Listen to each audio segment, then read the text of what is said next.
Calon Wakil Presiden nomor urut 1 Muhaimin Iskandar atau Cak Imin menilai sebuah proses yang dilakukan tanpa dasar etika akan membuat proses tersebut menjadi cacat.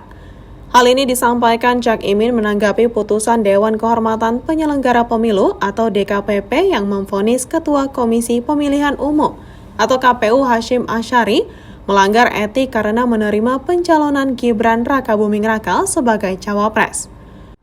Hasyim dinilai melanggar kode etik karena memproses pendaftaran Gibran tanpa mengubah syarat usia minimum capres-cawapres pada peraturan KPU nomor 19 tahun 2023 sesuai putusan Mahkamah Konstitusi atau MK nomor 90/PUU-21/2023. Itulah sekali lagi menunjukkan bahwa etika itu harus dijunjung tinggi. Dan karena itu, prosesnya menjadi cacat kalau tidak berdasarkan etika, kata Cak Imin saat ditemui di Sragen, Jawa Tengah, Senin 5 Februari 2024. Kendati demikian, Ketua Umum Partai Kebangkitan Bangsa atau PKB ini tidak memahami dampak putusan DKPP terhadap pencalonan Gibran dalam pemilihan Presiden 2024.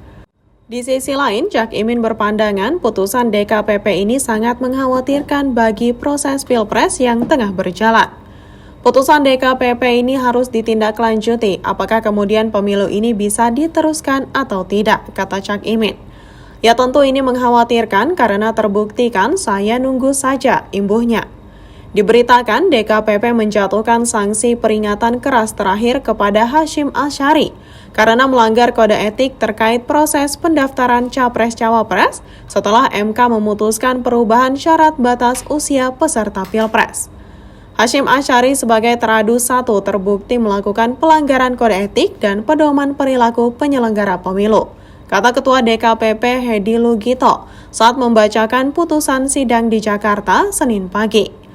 Menjatuhkan sanksi peringatan keras terakhir kepada Hasyim Asyari selaku teradu 1, sambung Hedi.